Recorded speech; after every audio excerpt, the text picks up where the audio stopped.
இன்றே டவுன்லோட் செய்து உங்கள் ஃபேவரட் ஷோக்களை என்ஜாய் பண்ணுங்க. இல்லை, கல்யாண வீட்டில் அவ்வளோ பரபரப்பா இருந்த அந்த அம்மா போய் எப்படி எங்கேயோ இருந்த மாலதியை கொலை பண்ண முடியும்? அவங்க நேரடியெல்லாம் கொலை பண்ணல. அவங்க சொல்லி அந்த குரு தான் கொன்னான்.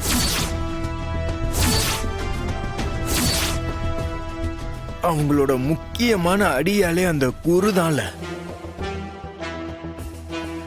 என்னையும் அவன் தான் கண்ணை வச்சு சுட்டுக்கொள்ள வந்தான். ஏதோ கடவுள் புண்ணியத்துல நீ அங்கிருந்து என்னை காப்பாத்திட்ட. சண்முகம், விஷயம் நாம நினைச்சதை விட ரொம்ப பெருசா இருக்குல்ல? இல்லை வாத்தே, மரியாதையா உண்மையா சொல்லல. தேவையில்லாம அந்த கதையை தசை திருப்பாத. அந்த பொம்பளை எதுக்குல மாலதிய குத்தி கொல்லணும்? அதுக்கு ஒரு காரணம் இருக்கும்ல, அது என்னன்னு சொல்லு. அதெல்லாம் அவங்க என்கிட்ட சொல்லல. மாலதிய வர வச்சு அவளை வச்சு உங்க எல்லாரையும், முக்கியமா உன்னை பழி வாங்கியே ஆகணும்னு அவங்க துடிச்சுக்கிட்டு இருந்தாங்க. எனக்கு அந்த அம்மாக்கு என்ன? சண்முகத்துக்கும் அந்த லேடிக்கும் என்ன சம்பந்தம்? இவனை எதுக்கு அவங்க பழி வாங்கணும்? அதெல்லாம் எனக்கு தெரியாது. ஆனா அவங்க சண்முகத்தை பழி வாங்கணும்னு துடியா துடிச்சுக்கிட்டு இருக்காங்க.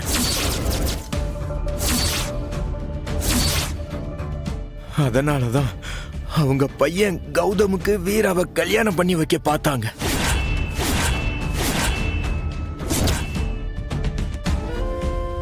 கல்யாணம் பண்ணி வச்சு என்னென்ன பண்ணணும்னு நினைச்சாங்களோ அது எனக்கு தெரியாது.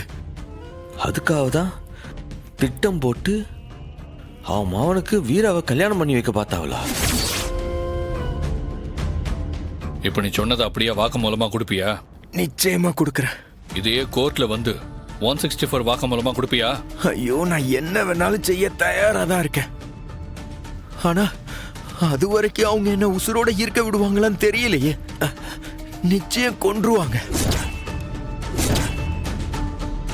பாண்டி, நிச்சயம் விஷயம் ரொம்ப பெருசு. ஒரு போலீஸ் அதிகாரியே இதுல சம்பந்தப்பட்டிருக்காங்க.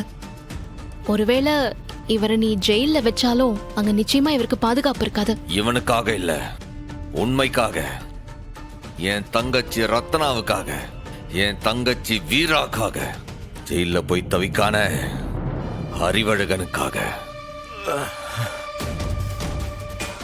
இவனை நான் காப்பாத்தியே தீருவேன்.